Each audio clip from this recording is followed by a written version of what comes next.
Hola, hola chicos, ¿cómo están? ¿Cómo se encuentran? Quiero darles la bienvenida a su primera clase de biología. Estoy emocionado por comenzar este curso. Y el día de hoy vamos a iniciar con la primera parte del temario, así que quiero que estén muy atentos con todo lo que vamos a ver el día de hoy, ¿vale? Entonces, ¿les parece si iniciamos? ¿Están listos? Los temas que vamos a ver el día de hoy son los primeros temas de la materia de biología. Vamos a estar viendo el descubrimiento de la célula, quién descubrió la célula y cómo es que la descubrió. Vamos a ver el tema de la teoría celular y qué es la teoría celular y cuáles son sus postulados, los postulados de esta teoría. También vamos a ver cuáles son los elementos esenciales, cuáles son los elementos químicos esenciales para poder formar vida. Y por último vamos a ver el tema de biomoléculas, qué es una biomolécula y cuáles son las biomoléculas más importantes, que serían los carbohidratos, los lípidos, los aminoácidos y las proteínas. ¿Sale? Entonces, ¿están listos? Vamos a comenzar. Quiero recordarles que al finalizar estos temas van a tener un examen. Este examen les va a servir para poder reforzar sus conocimientos y así les quede perfectamente claro lo que vamos a ver el día de hoy. El primer tema que hay que abordar es el descubrimiento de la célula. Y la persona que descubrió la célula fue un científico cuyo nombre es Robert Hooke. Les puse por aquí. En el siglo XVII, Robert Hooke. Ahora tú te preguntarás quién fue Robert Hooke. Robert Hooke fue un científico que contribuyó en campos como la física y la biología, y él tuvo el mérito de haber inventado un microscopio con el cual él pudo observar por primera vez a las células. Entonces, en el siglo XVII Robert Hooke realizó observaciones con su microscopio, con el microscopio que él había construido, y lo que él observó a través de su microscopio fue un tejido vegetal. Este tejido vegetal le pertenecía a la corteza de un árbol. Es decir, él tomó una corteza de un árbol, digamos que una parte de un árbol, que es un ser vivo, tomó este tejido y lo observó en su microscopio. Lo que él se dio cuenta cuando observó este tejido es que se veían unos compartimentos. Estos compartimentos él los decidió nombrar como células. Lo que Robert Hooke vio en ese momento fueron las paredes de las células muertas de un tejido vegetal, de un tejido que le pertenecía a un ser vivo, que era el árbol. En ese momento Robert Hooke, sin darse cuenta, se convirtió en la primera persona en observar una célula. Y aquí les puse una imagen en donde viene el microscopio que Robert Hooke construyó y lo que observó a través de ese microscopio, que fue un tejido de un ser vivo conformado por células. También por aquí les platico, Robert Hooke publicó un libro titulado Micrografía. ¿Sí? Robert Hooke, cuando observó este tejido, estas células que conformaban este tejido, decidió publicarlo en un libro llamado Micrografía. Aquí aparece la imagen del libro que dice Micrografía or Some Psychological Descriptions of Minute Bodies Made by Magnifying Glasses. Es decir, traducido es micrografía o algunas descripciones fisiológicas de cuerpos pequeños o cuerpos diminutos hechos por anteojos magnificantes. Sí, aquí cuando dice magnifying glasses se refiere al microscopio que él construyó. Y les digo que este libro fue publicado por Robert Hooke, en donde decidió compartir lo que había observado en su microscopio. Y aquí aparece una imagen de Robert Hooke, ¿verdad? De Robert Hooke. Y en esta imagen aparece tanto el microscopio que construyó como el libro en donde él publicó sus hallazgos. ¿Sale, chicos? Ahora, si a ti te llegan a preguntar quién fue la primera persona en observar una célula, ¿qué les vas a contestar? Les vas a contestar que fue Robert Hooke, porque Robert Hooke fue la persona que descubrió la célula y que publicó ese descubrimiento en un libro titulado como Micrografía. También te pueden preguntar quién fue el naturalista que le dio el nombre a la célula en base a la corteza de un árbol. ¿Qué les vas a contestar tú? Robert Hooke. Robert Hooke fue un naturalista. Oye, Carlos, ¿qué es el naturalista? ¿O cuáles son los naturalistas? Los naturalistas son científicos que pertenecieron a la época de la Ilustración. Robert Hooke perteneció a esa época, por eso se le considera como un naturalista. Y Robert Hooke fue el que le dio el nombre a la célula en base a la corteza de un árbol. ¿Listo? Bien, el siguiente tema es la teoría celular. Y este tema tiene que ver con el descubrimiento de la célula. Una vez que Robert Hooke descubrió la célula, en los siguientes años se comenzaron a hacer más investigaciones para profundizar en este tema. Y es cuando en el siglo XIX, tres científicos se juntaron para unificar una teoría, para crear una teoría, que es la teoría celular. La teoría celular es una teoría que te explica las características básicas de la célula. Tres científicos se juntaron para formular esta teoría, y esta teoría celular es un principio en la biología que establece que los organismos vivos siempre están conformados por células. ¿Cuáles son estos tres científicos que formularon la teoría celular? Son estos. Son Matthias Scheiden, Theodor Schaun, y Rudolf Virchow. Estos tres científicos se juntaron para formular la teoría celular y cada uno aportó algo a esta teoría. Por ejemplo, Matthias Scheiden llegó a la conclusión de que las células eran las unidades que conformaban a las plantas, las unidades estructurales que formaban a las plantas. Theodor Schaun llegó a la conclusión de que las células eran las unidades estructurales que formaban a los animales. Y Rudolf Virchow llegó a la conclusión de que las células provenían de células que ya existían. Sí, entonces son tres científicos, Matthias Scheiden, Theodor Schaun y Rudolf Virchow. Matthias Scheiden nos dice que las plantas están formadas por células. Theodor Schaun nos dice que los animales están formados por células, y Rudolf Virchow nos dice que las células vienen de otras células que ya existen. ¿Sale? Y aquí viene una imagen en donde aparecen los científicos que hemos visto hasta este momento. Robert Hooke, que fue el que descubrió a la célula. Matthias Scheiden, Theodor Schaun y Rudolf Virchow, que fueron los científicos que formularon la teoría celular. Si a ti te llegan a preguntar, por ejemplo, ¿quién cristalizó la teoría celular? ¿Quién cristalizó la teoría celular? ¿Qué vas a contestar tú? Oye, Carlos, ¿y qué es cristalizar? Cristalizar es una palabra sinónima de solidificar, de concretar algo. Si a ti te preguntan quién cristalizó la teoría celular, lo que te están pidiendo es que respondas quiénes fueron los que concretaron esta teoría. Tú ya sabes que las personas que concretaron la teoría celular son Matthias Scheiden, Theodor Schaun y Rudolf Virchow. ¿Listo? Bueno, los postulados de esta teoría son cuatro. Son cuatro los postulados de la teoría celular. El primer postulado de la teoría celular es el postulado anatómico. Y el postulado anatómico de esta teoría nos dice que los organismos vivos están conformados por una o más células. Solo los organismos que tienen vida están conformados por células. Si algo no está formado por células, no tiene vida. Y es que si tú te pones a pensar, las cosas que tienen células tienen vida. Una planta, un animal, están conformados por células. Por lo tanto, se consideran que tienen vida. Pero si te preguntas si tu celular, por ejemplo, tiene vida, pregúntate mejor, ¿mi celular está conformado por células?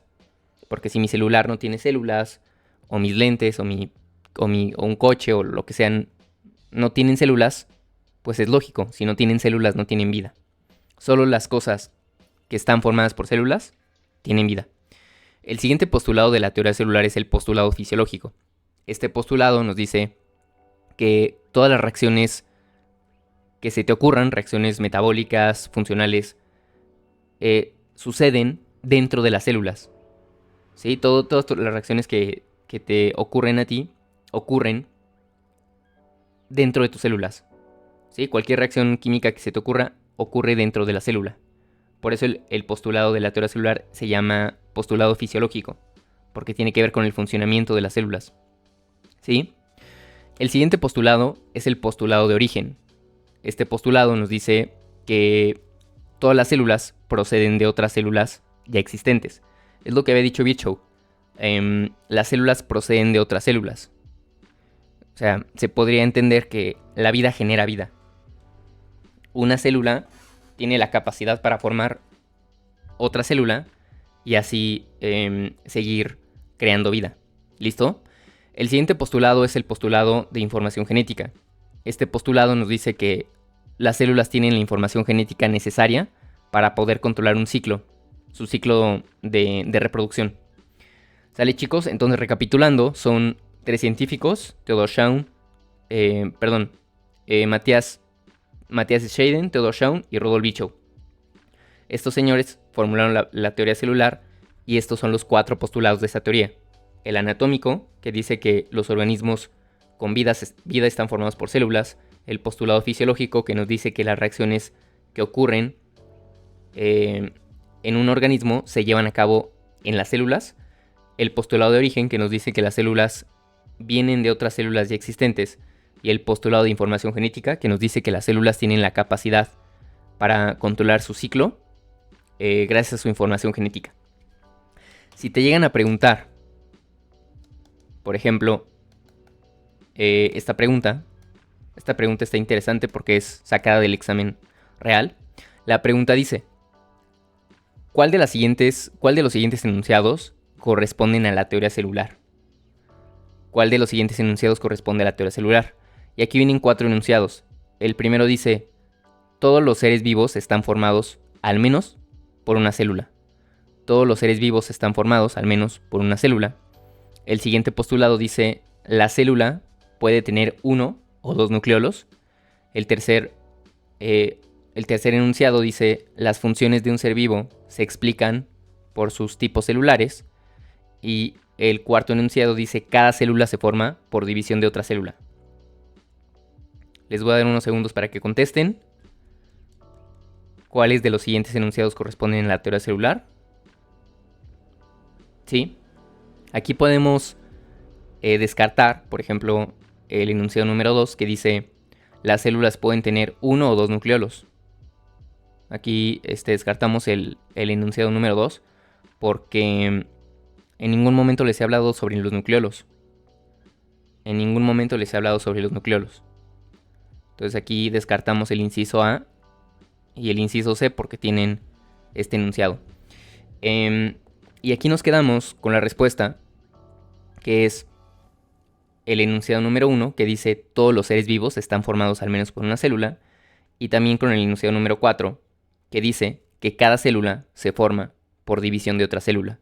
Ya sabes que uno de los postulados de la teoría celular es el postulado de la reproducción, de origen, que nos dice que una célula genera otra célula. ¿Sale? Cada célula se forma por división de otra célula. Entonces aquí la respuesta sería el inciso D.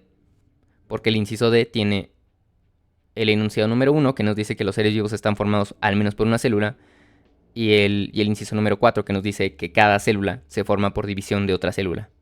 ¿Sale, chicos? Bueno, preguntas, dudas, ¿todo claro? ¿Todo bien? Listo. Quiero hacer un pequeño paréntesis para hablar de 2 científicos que también suelen preguntar en el examen, que son Anton van Leeuwenhoek y Robert Brown. ¿Sale? Ambos científicos tienen que ver también con las células. Y es que hicieron aportes interesantes.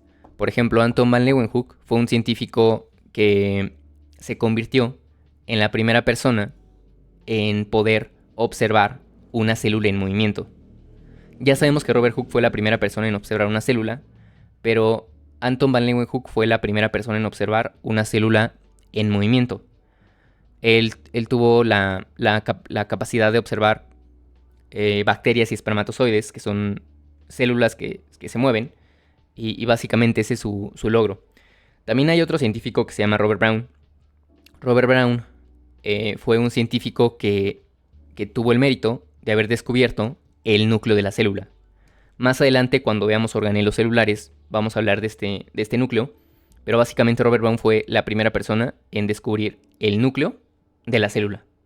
¿Sí? Este organelo que almacena la información genética. Bueno, Robert Brown fue la persona que lo descubrió. ¿Listo, chicos? Y ya para terminar este primer tema, quiero hablarles sobre una pregunta, que es la siguiente. La pregunta dice, de acuerdo a la teoría celular, ¿quiénes no tienen vida? De acuerdo a la teoría celular, ¿quiénes no tienen vida? Les platico. Algunos científicos, chicos, consideran que los virus son organismos que no tienen vida. Sí, algunos científicos consideran que los virus son organismos que no tienen vida. ¿Por qué no tienen vida? Porque no cumplen con las características que tienen todos los seres vivos. Por ejemplo, ellos no tienen un metabolismo un metabolismo como la mayoría de los seres vivos, y tampoco tienen una reproducción independiente, ya que los virus dependen de otros organismos con vida. Por lo tanto, los virus se consideran como organismos que no tienen vida. Por eso aquí la pregunta, ¿sí?, que nos dice, de acuerdo a la teoría celular, ¿quiénes no tienen vida? La respuesta es los virus. Porque como les había platicado, los virus se consideran organismos que no tienen vida porque no cumplen con todas las características de los organismos que sí tienen vida. ¿Sale, chicos? Bien. Para terminar, les tengo unas preguntas. Unas preguntas que son de repaso. Estas preguntas las van a tener siempre al finalizar un tema para que les ayude a estar seguros de lo que saben. La primera pregunta dice, ¿cuál es el naturalista que le dio el nombre a la célula en base a la corteza de un árbol? La segunda pregunta dice, ¿quién cristalizó la teoría celular? Y la tercera pregunta dice, ¿quién afirmó que todos los animales están formados por células? Les doy unos segundos para que contesten. Si quieren pueden pausar la clase y contestar. Unos segundos más. El naturalista que le dio el nombre a la célula en base a la corteza de un árbol es Robert Hooke. ¿Listo? ¿Quién cristalizó la teoría celular? Ya saben que la teoría celular fue cristalizada, fue creada, fue elaborada por 3 científicos. Theodor Schaun, Matthias Scheiden y Rudolf Virchow. Y el personaje que afirmó que las células están formadas por células, ¿sí? El personaje que afirmó que los animales están formados por células fue Theodor Schaun. ¿Listo, chicos? Bien. ¿Preguntas, dudas? ¿Todo bien? El siguiente tema que hay que revisar es el tema de los elementos presentes en los seres vivos. Resulta que hay elementos químicos que son esenciales para la composición de los seres vivos. Les puse por aquí los elementos que están presentes en los seres vivos. Son los siguientes. Son el carbono, el hidrógeno, el oxígeno y el nitrógeno. Estos son los elementos que están presentes sí o sí en los seres vivos, que son esenciales para la formación de la vida. Carbono, hidrógeno, oxígeno y nitrógeno. Estos elementos los van a poder encontrar en la tabla periódica. Y les digo que son los elementos esenciales para formar vida. Hay otros 2 elementos también que suelen aparecer. No muy seguido, pero se los pueden preguntar. Que es también el fósforo y el azufre. El fósforo y el azufre son menos frecuentes, pero también aparecen mucho en los seres vivos. Si ustedes quieren recordar cuáles son los elementos que están presentes en los seres vivos, recuerden a un chon, a un calzón, a ropa interior. ¿Sí? Porque si a ti te preguntan cuáles son los elementos que conforman la vida, pues tú les puedes contestar que un chon. Porque el chon son las siglas de carbono, hidrógeno, oxígeno y nitrógeno. Y ya si se ponen un poco más, si se ponen un poco más específicos, puedes agregar también al fósforo y el azufre. ¿Sale? Aquí viene, o sea, por ejemplo, aquí viene vienen los elementos. Viene una imagen que dice Building Blocks of Life, o sea, como bloques que construyen la vida. Y aquí viene la C, que indica carbono, la H, que indica hidrógeno, la O, que indica oxígeno, la N, que indica nitrógeno, y por aquí viene, esto está en inglés, viene aquí la P, que significa fósforo, pero en inglés es como fósforo, como es fósforo pero con P, y aquí viene azufre, que en inglés es como, es sulfure, ¿no? Que es, azufre en inglés es sulfure. Listo, chicos, entonces los elementos que conforman la vida son 4, carbono, hidrógeno, oxígeno y nitrógeno. Y si se ponen más específicos, también agregas el fósforo y el azufre. Estos son los elementos fundamentales para la estructura y el funcionamiento de los seres vivos. Listo, chicos. Ahora vamos a ver el tema de biomoléculas. Este tema también está sencillo y es de hecho el último tema que vamos a ver el día de hoy. ¿Qué es una biomolécula, Carlos? Las biomoléculas son moléculas orgánicas que están presentes en los seres vivos. Son moléculas que están presentes en los seres vivos y que son esenciales. Estos se dividen en categorías y cada una de las biomoléculas tiene una función específica en los organismos vivos. Y aquí están las tres principales biomoléculas. La primera biomolécula que vamos a ver es el carbohidrato. Los carbohidratos son fuentes importantes de energía para las células y se encuentran en los alimentos. ¿Sí? Estos carbohidratos los encontramos en los alimentos y nos brindan energía para llevar a cabo nuestras funciones. La siguiente biomolécula que hay que ver es la biomolécula conocida como los lípidos. Los lípidos tienen la función de almacenar energía para los organismos. Los lípidos es una biomolécula que tiene la función de almacenamiento de energía.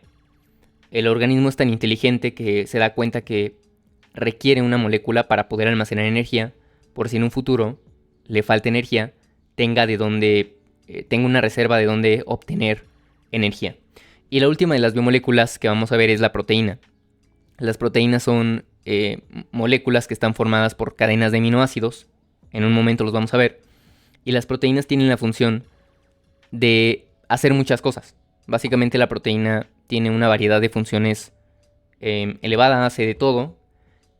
Puede hacer desde formar estructuras hasta actuar como enzimas o incluso funcionar como transporte. ¿Sale, chicos? Entonces esas son las tres biomoléculas: carbohidrato, lípido y proteína. Y ahora vamos a abordar un poco más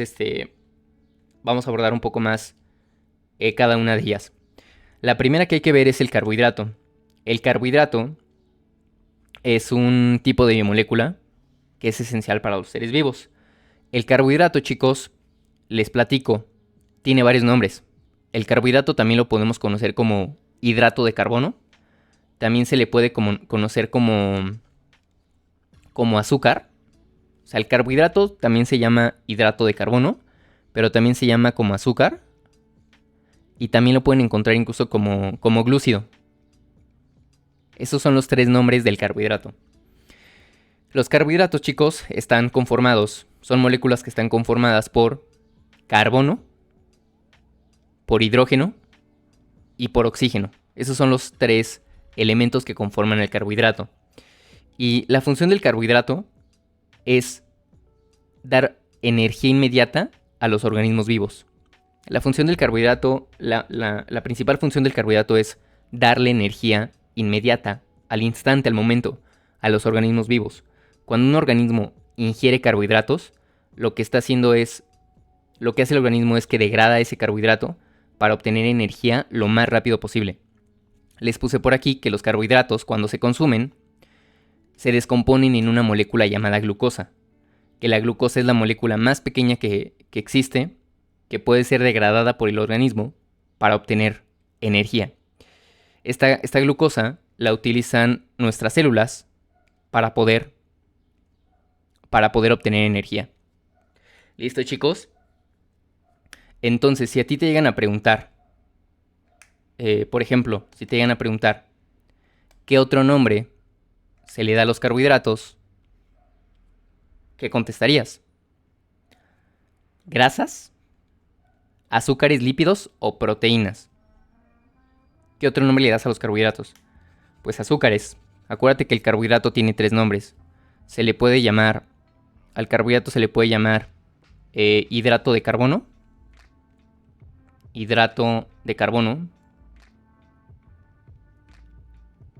También se le puede llamar azúcar. O también se le puede llamar glúcido. ¿Listo? Ahora, si te llegan a preguntar, por ejemplo, ¿cuál es la molécula que se rompe en el metabolismo y libera energía? ¿Qué vas a contestar tú? ¿Cuál es la molécula que se rompe y libera energía? La respuesta es carbohidrato. Porque quedamos que el carbohidrato es una molécula que utiliza el organismo para degradarla y obtener así energía. Vale, chicos, bueno, ahora, existen tipos de carbohidratos. Existen varios tipos de carbohidratos. ¿Sí? Y estos tipos de carbohidratos se clasifican según su cantidad. ¿Sí? Los carbohidratos, hay 3 tipos de carbohidratos. Los monosacáridos, los disacáridos y los polisacáridos. ¿Sale? Los carbohidratos se clasifican según su cantidad. O sea, ¿qué tantos carbohidratos hay? El monosacárido es el carbohidrato más sencillo, el más simple, el más básico. El monosacárido son los carbohidratos simples y básicos que están conformados por una sola molécula. Un ejemplo de un carbohidrato, de un monosacárido, o sea, de un carbohidrato sencillo, sería la glucosa. La glucosa es el carbohidrato más sencillo que hay. Si te fijas aquí, en la imagen, aparece la glucosa, que es nada más este pentágono, esta pequeña figurita. Este es un ejemplo de un monosacárido, de un carbohidrato sencillo, que está conformado por una sola molécula. Otro ejemplo de carbohidrato sencillo puede ser la galactosa, o incluso la fructosa. Si te das cuenta, pues son moléculas que están solitas, es una sola molécula. ¿Vale? Pero también existen algo que son los disacáridos. Los disacáridos son un tipo de carbohidrato que está conformado por 2 monosacáridos. Si tú agarras 2 monosacáridos, 2 carbohidratos sencillos, y los unes, te van a dar un disacárido. O sea, es decir, tú puedes agarrar monosacáridos, carbohidratos conformados por una sola molécula, y los puedes unir entre ellos, y ya te va a estar dando un disacárido. ¿Sí? Porque acuérdate que el prefijo mono de monosacárido significa 1. Mono significa 1. Di significa 2. Entonces, si tú agarras 2 monosacáridos y los unes, te forma un disacárido. Y como ejemplo, está aquí la sacarosa. La sacarosa es un disacárido, es decir, un carbohidrato conformado por 2 monosacáridos. Y la sacarosa se forma cuando tú unes a una glucosa y a una fructosa. Si tú agarras a una glucosa y una fructosa, es decir, 2 monosacáridos, y los unes entre ellos por medio de un enlace, ya te está formando un disacárido, que en este caso sería la sacarosa. ¿Sale, chicos? Ahora, ¿cómo se forman estos disacáridos? Los disacáridos se forman mediante enlaces. Y el enlace que forma al disacárido se llama enlace glucosídico. El enlace glucosídico es el tipo de enlace que se forma entre monosacáridos para formar carbohidratos más complejos, como disacáridos o polisacáridos. ¿Sale, chicos? Entonces, recapitulando, tú puedes agarrar monosacáridos, carbohidratos sencillos, unirlos entre ellos mediante un enlace glucosídico y así formar un disacárido o incluso un polisacárido.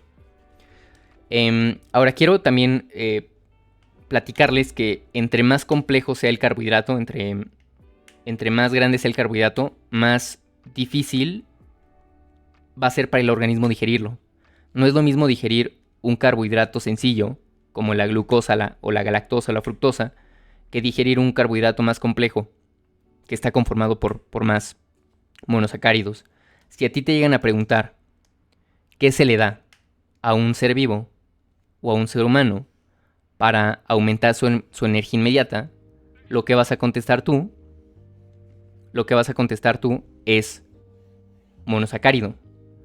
Porque a un ser vivo, a un ser humano, se le da un monosacárido para aumentar su energía inmediata por lo sencillo que es para el organismo digerir un monosacárido. Para los organismos es muy sencillo digerir un monosacárido por lo pequeño que es, por lo sencillo que es la molécula, por lo pequeña que es y lo fácil que es para el organismo digerirla. ¿Sale, chicos? Ahora, el último de los carbohidratos que tenemos que ver es el polisacárido. Polisacárido es un carbohidrato complejo. El polisacárido es el carbohidrato más complejo que existe porque está formado por muchos monosacáridos.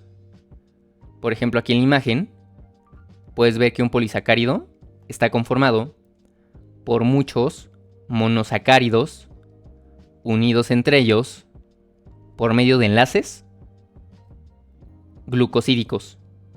Los polisacáridos son cientos de monosacáridos unidos entre ellos por medio de enlaces glucosídicos. Y los polisacáridos, les puse por aquí, los polisacáridos son cadenas largas de monosacáridos unidos entre ellos y que ya desempeñan una función estructural que sigue siendo el polisacárido, como es un carbohidrato, sigue aportando energía, pero ya te puede formar una estructura o incluso puede servir como reserva energética. La realidad es que los polisacáridos pueden formar estructuras celulares cuando se encuentran en grandes cantidades. Sí, el monosacárido, te digo que te da energía inmediata, pero ya cuando te encuentras a un polisacárido ya te puede formar una estructura o incluso servir como reserva energética. Y aquí les puse unos ejemplos de algunos polisacáridos, como por ejemplo el almidón o el glucógeno, que son polisacáridos que cumplen la función de ser reserva energética. El almidón es una molécula que sirve como reserva energética en las plantas, y el glucógeno es una molécula que sirve como reserva energética en los animales. ¿Sí? El almidón, por ejemplo, lo encuentras en plantas, como por ejemplo la papa, que está conformada por almidón. Y el glucógeno, que es un polisacárido, lo vas a encontrar en el hígado. En el hígado de los animales, que tiene la función de ser una reserva energética. ¿Listo? Pero también puedes encontrarte a la celulosa. La celulosa es una molécula, es un polisacárido, que tiene la función de ser la estructura de la pared celular de las plantas. Y es bien interesante porque aquí ya la celulosa está fungiendo está funcionando como la pared celular de las plantas. Aquí ya está formando una estructura. ¿Listo, chicos? Bueno, y aquí les traje una pregunta para que vean más o menos cómo les puede venir esto en su examen. Aquí te piden que relaciones las columnas. Por ejemplo, del lado izquierdo te ponen monosacáridos,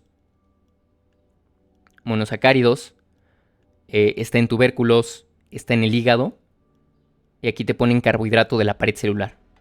Y del lado derecho te ponen glucógeno, celulosa, glucosa y almidón. Les voy a dar unos segundos para que contesten.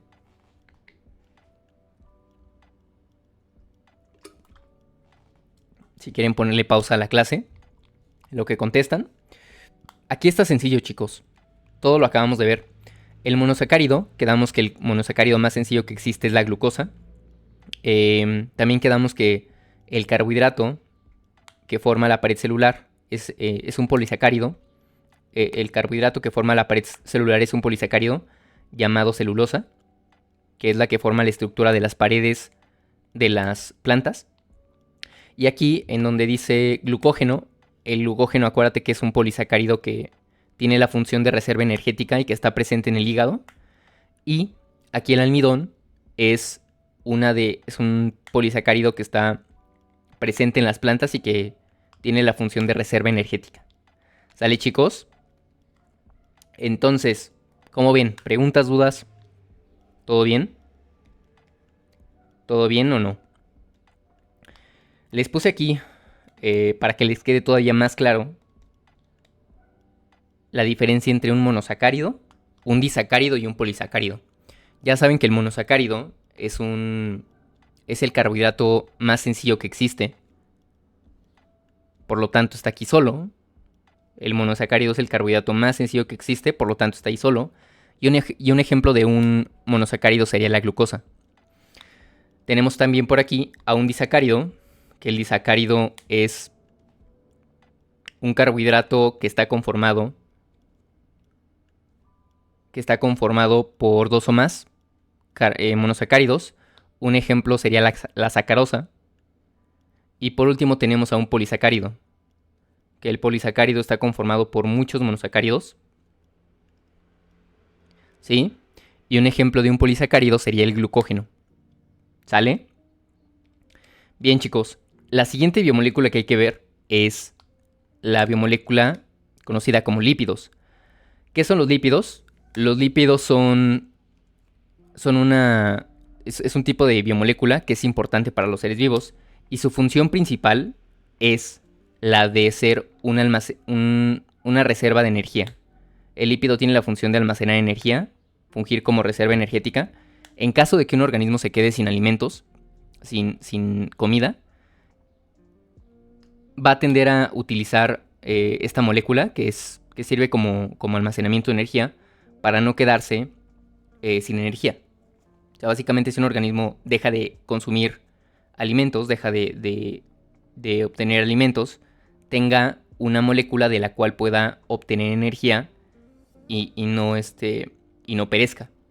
Entonces, una de las características de los lípidos, además de ser una molécula que almacena energía, es que el lípido tiene la cualidad de ser insoluble en el agua. Es decir, el lípido no se puede disolver en el agua. Se le conoce esta propiedad como hidrofóbica. Si los lípidos son una molécula que es hidrofóbica, que no es soluble en el agua, y solo es soluble en sustancias orgánicas como el alcohol. Si tú agarras una molécula de grasa, por ejemplo el aceite de cocina, y lo dejas verter en un vaso con agua, te vas a dar cuenta cómo el lípido flota. El lípido no se disuelve en el agua, porque es hidrofóbico. Y esta característica de los lípidos de ser repelentes al agua es muy interesante porque la membrana celular, la membrana de la célula, está conformada por lípidos. Más adelante, cuando veamos el tema de organelos, vamos a ver a la membrana celular. Y es que la membrana celular, que es un organelo que recubre a la célula, está hecha de lípidos. ¿Por qué está hecha de lípidos la membrana celular? O sea, lo que recubre la célula. Pues porque como el lípido es repelente al agua y la célula, no sé si han escuchado, pero las células conforman a los seres vivos y los seres vivos están conformados con más o menos como un 80% de agua. Pues a la célula se le hace muy útil tener una membrana conformada por lípidos, porque el lípido es repelente al agua. Y como la célula está en un medio acuoso, pues esa membrana hecha de lípido le permite sobrevivir en ambientes acuosos, en ambientes conformados por agua. ¿Sale? Y ahora vamos a ver los tipos de lípidos que existen. Existen varios tipos de lípidos. Entre ellos están los ácidos grasos, los triglicéridos, los fosfolípidos y los esteroides. Esos son los tipos de lípidos que existen. Y aquí les traje también unas características de los lípidos. ¿Sale? Características de los lípidos. Una de las características de los lípidos, como ya se los había platicado, es que no se disuelven en el agua. Los lípidos no se pueden disolver en el agua, son hidrofóbicos. La hidrofobia es la propiedad que tiene una molécula para ser repelente al agua. ¿Sale? Otra de las características de los lípidos es que almacenan energía y también son muy buenos aislantes térmicos. ¿Sí? Y el último de las características de los lípidos es que forman la membrana de las células. Les digo que las células, aquí les dibujo una célula, las células tienen tienen una membrana celular que es lo que las recubre, y esta membrana celular está formada por lípidos, que les permite sobrevivir en ambientes acuosos, en ambientes llenos de agua. ¿Sale? O sea, las células no son tontas. Hicieron su membrana celular de lípidos para permitirles sobrevivir en ambientes llenos de agua. ¿Sale, chicos? Ahora, si a ti te llegan a preguntar, por ejemplo, si te llegan a preguntar cuál es la función principal de los lípidos, ¿qué les vas a contestar? La principal función de los lípidos, ¿cuál sería? Te lo acabo de decir. La principal función de los lípidos es el almacenar energía. Esa es la primera función de los lípidos. La principal función de los lípidos es almacenar energía. Si en algún momento un organismo se queda sin energía, va a requerir lípidos para poder obtener energía de ahí y seguir existiendo. Ahora, si te preguntan, por ejemplo, cuál es la función de los lípidos, también tú les puedes contestar que una de las funciones es que los lípidos forman la membrana de la célula.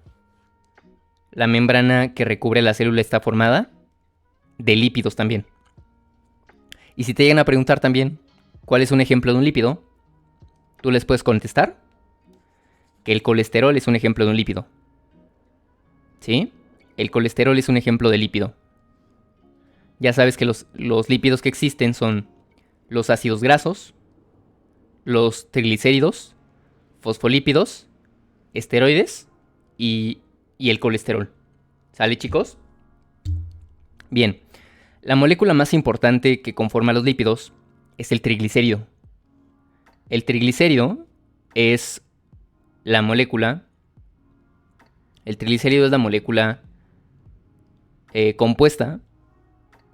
Es una molécula que está compuesta por 3 ácidos grasos unidos a una molécula de glicerol. Y este es el triglicérido. Pongan atención en esta molécula. Esta es una molécula. Esta es la molécula del triglicérido. Y esta molécula del triglicérido está conformada, escúchenme bien, por 3 ácidos grasos y un glicerol. Por eso se llama triglicérido, porque son 3 ácidos grasos y un glicerol. Y aquí ves la molécula. Y aquí te das cuenta cómo son 3 ácidos grasos. Este de aquí es un ácido graso. Este es un ácido graso. Este de aquí es otro ácido graso. Y este de acá es otro ácido graso.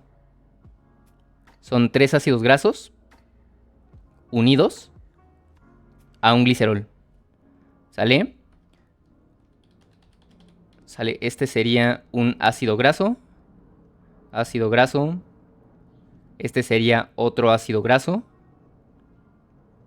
Este sería otro ácido graso. Y este de aquí sería un glicerol. ¿Vale? Por eso se llama triglicérido, porque son 3 ácidos grasos y un glicerol. ¿Listo, chicos? Bueno, ya para terminar este tema, les dejo unas preguntas repaso.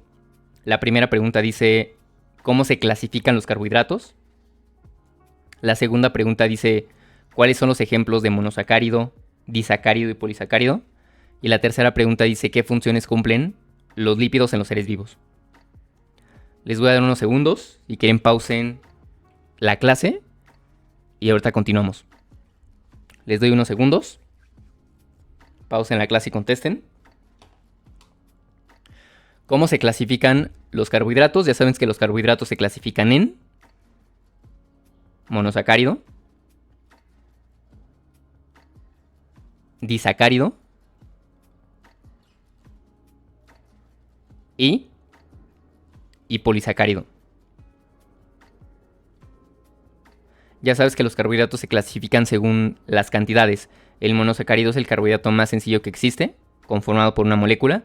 El disacárido es un carbohidrato también, pero este está conformado por 2 moléculas. Y el polisacárido es un carbohidrato complejo, conformado por muchos monosacáridos. Ahora, si te preguntan cuáles son ejemplos de monosacáridos, disacáridos y polisacáridos, tú les contestas. ¿Cuáles le contestas? Glucosa.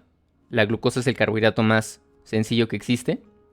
Luego sería la sacarosa. porque la sacarosa es un disacárido.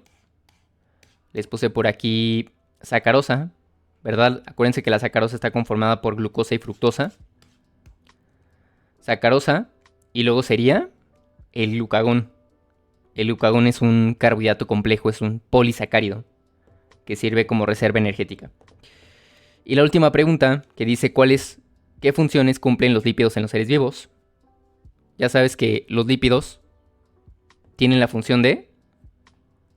La principal función es la de reserva energética. Sí, esa es su principal función. También puede fungir como aislante térmico. Como aislante térmico, es decir, te ayuda a aislar el calor. Y también puede fungir como estructura, porque el lípido forma la estructura de la membrana celular. ¿Listo, chicos? Bien. Ahora, ya para acabar, vamos a ver el último tema, que es el tema de aminoácidos y proteínas. Este es el último tema. No se desesperen, ya estamos viendo bastante. Vamos a ver el último tema, que es aminoácidos. Carlos, ¿qué son los aminoácidos? Los aminoácidos, chicos, son biomoléculas que elabora el propio cuerpo y que tienen la principal característica de los aminoácidos es estar conformados por un grupo carboxilo y un grupo amino. ¿Ok? Un grupo carboxilo y un grupo amino. Esa es la principal característica de los aminoácidos. Y los aminoácidos, chicos, se van a unir entre ellos por medio de enlaces peptídicos para formar proteínas. ¿Me entendieron? Los aminoácidos son moléculas que tienen la característica de tener dos grupos importantes, un grupo carboxilo y un grupo amino, y también de que los aminoácidos se van a unir entre ellos para poder formar proteínas. Ahora, tú te preguntarás, oye Carlos, ¿qué son los grupos carboxilo y qué son los grupos amino? En esta imagen puedes ver a un aminoácido. Este es un aminoácido. ¿Listo? Este es un aminoácido. Aminoácido. Este aminoácido tiene la característica de que tiene, fíjate bien, tiene un grupo amino, que el grupo amino se escribe como NH2. Este es un grupo amino. Grupo amino. Y también va a tener un grupo carboxilo, que es este de acá. ¿Sí? Te voy a poner aquí grupo carboxilo. ¿Sí? Este grupo carboxilo y este grupo amino son características básicas del aminoácido. Los aminoácidos, todos los aminoácidos que existen tienen un grupo amino y un grupo carboxilo. Esa es su principal característica. Y los aminoácidos se van a unir entre ellos mediante enlaces peptídicos para formar proteínas. Fíjate cómo aquí tienes a otro aminoácido. Ahí tienes al aminoácido número 1 y aquí tienes al aminoácido número 2. Este es el aminoácido número 2. Y fíjate cómo también tiene un grupo carboxilo. Un grupo carboxilo, que el grupo carboxilo se escribe como COH. Un carbono, 2 oxígenos y un hidrógeno. Porque aquí tiene un carbono, 2 oxígenos y un hidrógeno. Y también tiene un grupo amino. Que el grupo amino ya sabes que está conformado por NH2, que son un nitrógeno y 2 hidrógenos. ¿Listo? Entonces tienes al aminoácido número 1 y al aminoácido número 2. El aminoácido 1 y el aminoácido 2 se van a unir. Escúchame bien, se van a unir por un enlace llamado enlace peptídico. Se van a unir por medio de enlaces peptídicos que te van a terminar formando una proteína. ¿Sí? Espero que me hayas entendido todo lo que te acabo de decir. O sea, se los puedo dibujar así. Tú puedes tener aquí a un aminoácido. ¿Sí? Tú puedes tener aquí un aminoácido y otro aminoácido. Y estos aminoácidos se van a unir entre ellos. se van a dar la manita, vamos a decir lo que se dan la manita, mediante un enlace llamado enlace peptídico.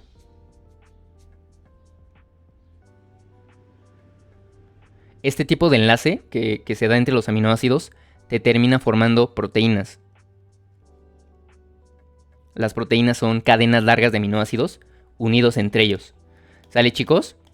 Y fíjate, en esta imagen, regresando a esta imagen, puedes ver a los aminoácidos que se unen entre ellos mediante enlaces peptídicos y cómo te terminan formando. Cómo te terminan formando una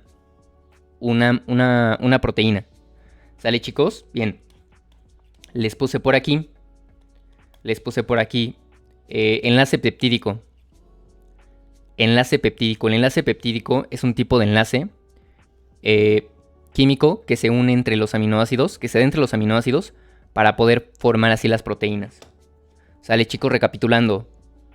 Los aminoácidos tienen la característica de tener. Los aminoácidos tienen la característica de tener. Los aminoácidos tienen la característica de tener un grupo carboxilo y un grupo amino. Y los aminoácidos se unen entre ellos mediante enlaces peptídicos. El enlace peptídico es un tipo de enlace que une a los aminoácidos para poder así formar a las proteínas, chicos. Y aquí les puse una imagen en donde se ve lo que es una proteína. ¿Sí? Una proteína. La proteína la podríamos asociar como que es un collar de perlas. La proteína sería un collar de perlas muy largo. Y cada perla sería un aminoácido. Fíjate aquí cómo dice aminoácido. Y cada aminoácido sería una pequeña bolita. Los aminoácidos se unen entre ellos para poder formar una proteína, una larga proteína. Y esta proteína ya sabes que está conformada por aminoácidos. ¿Y cuál es la característica de los aminoácidos? Que tienen un grupo amino. Que ya sabes que el grupo amino es un nitrógeno con 2 hidrógenos. Y un grupo carboxilo. El grupo carboxilo está conformado por un carbono, por un oxígeno, por 2 oxígenos y un hidrógeno. Este es el grupo carboxilo y este es el grupo amino, que caracteriza tanto a los aminoácidos. Por eso se llaman aminoácidos, porque tienen un grupo amino y un grupo carboxilo. ¿Listo? Ahora, chicos, si les llegan a preguntar cuáles son las proteínas que están... Les llegan a preguntar cómo están formadas las proteínas, ¿qué van a contestar ustedes? Las proteínas están formadas por... ¿Por qué? Las proteínas están formadas por... La respuesta es por cadenas de aminoácidos. Ya saben que las proteínas se forman a través de la unión de muchos aminoácidos que están unidos entre ellos por enlaces peptídicos. Ahora, ya para terminar, vamos a ver el tema de proteínas. ¿Qué son las proteínas? Las proteínas son biomoléculas que están conformadas por muchos aminoácidos y que son muy importantes para la vida. Su función, la función de las proteínas es variada. La verdad es que las proteínas desempeñan una función, desempeñan múltiples funciones, una amplia variedad de funciones para los seres vivos. Ejemplos de las funciones que llevan a cabo las proteínas pueden ser, por ejemplo, la función enzimática, función estructural, de transporte o incluso hasta de defensa. La realidad es que las funciones, chicos, las funciones de las proteínas son muchas. Son muchas las... Mientras los carbohidratos te dan energía inmediata y los lípidos te almacenan la energía, la función de las proteínas es variada, es múltiple, hacen muchas cosas. Debido a su diversidad, las proteínas te pueden realizar muchas funciones. Les puse por aquí algunos de los ejemplos de las funciones de... Algunas de las funciones de las proteínas. Por ejemplo, función enzimática. Las proteínas pueden cumplir la función de ser enzimas. Que las enzimas son moléculas que aceleran procesos metabólicos. Hay procesos que se llevan a cabo en nuestro organismo que tomarían mucho tiempo si se llevaran a cabo normalmente, pero para acelerar esos procesos se utilizan enzimas, que las enzimas están formadas de proteínas. Listo, chicos, entonces una de las funciones de las enzimas es ser catalizadores, es ser enzimas que aceleran reacciones químicas en nuestro cuerpo. Otra función de la enzima es la función estructural. Una de las funciones de la enzima es proporcionar soporte a las células y a los tejidos. Un ejemplo de una proteína que funciona como estructura es la queratina. La queratina es una proteína estructural que la vas a encontrar en las uñas, en el cabello y en la piel. Otra de las funciones de las proteínas es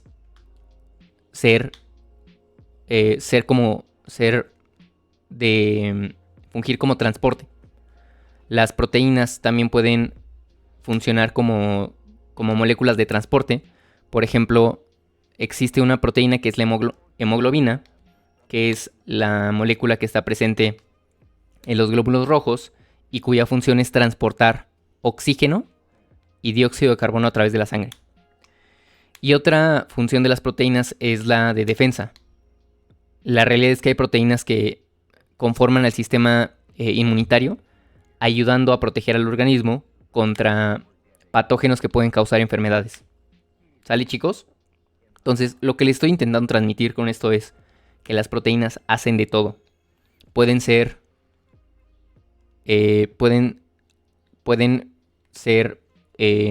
moléculas que formen estructuras. También pueden ser moléculas que sirvan como hormonas.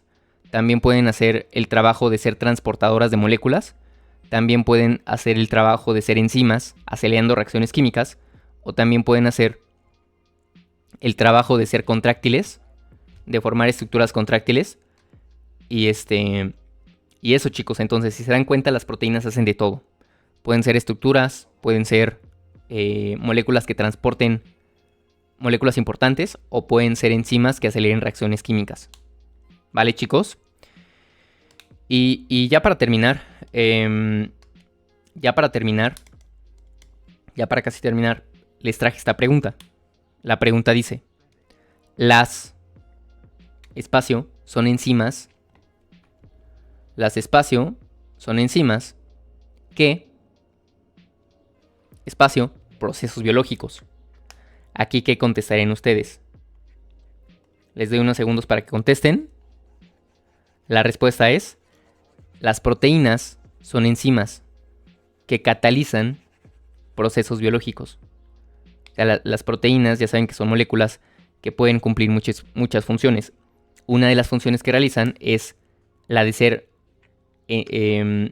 enzimas que aceleran, que catalizan procesos biológicos, acelerándolos. ¿Sale, chicos? Bien, lo último que vamos a ver es el tema de vitaminas. La verdad es que este tema es lo que menos preguntan en el examen.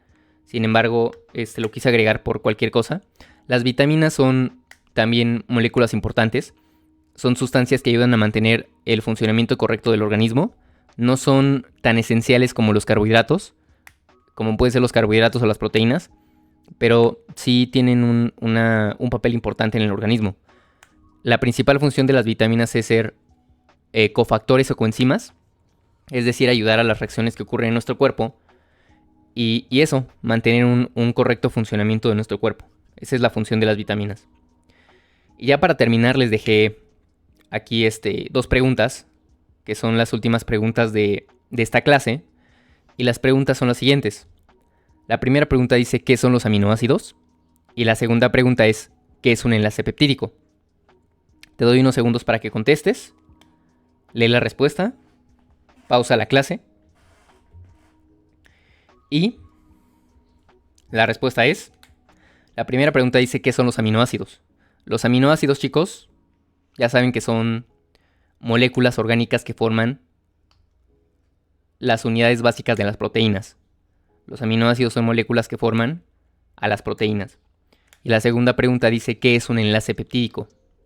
El enlace peptídico es un tipo de enlace que une aminoácidos para terminar formando proteínas.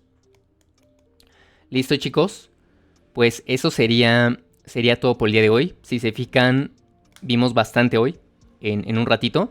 Quiero que si llegan a tener alguna pregunta o duda, me la hagan saber. Si están inscritos en el curso ya tienen acceso al grupo de WhatsApp. Ustedes, por estar en el curso, ya tienen acceso a un grupo de WhatsApp. Y también ahí pueden llegar a escribirme sus preguntas o dudas, si es que las llegan a tener. Ya para terminar, chicos, les voy a dejar su examen. Este examen lo vamos a resolver en la siguiente clase. Y es el examen de lo que vimos el día de hoy. Se los comparto para que le pongan pausa a este examen. Le pongan pausa a esta clase y puedan resolver el examen. Y lo revisemos la siguiente clase. ¿Sale, chicos? Entonces, no sé si tengan hasta este momento alguna pregunta o duda. Aquí tienen su examen. Pausen la clase y háganlo. Y pues eso sería todo por el día de hoy. Los veo en la siguiente clase para continuar con los siguientes temas. Y será todo, chicos. Me despido de ustedes. Los veo en la siguiente clase. Terminen este examen, pausen la clase y resuélvanlo. Y nos vemos en la siguiente clase. ¿Sale? Me despido, chicos. Nos vemos. Hasta luego. Bye bye.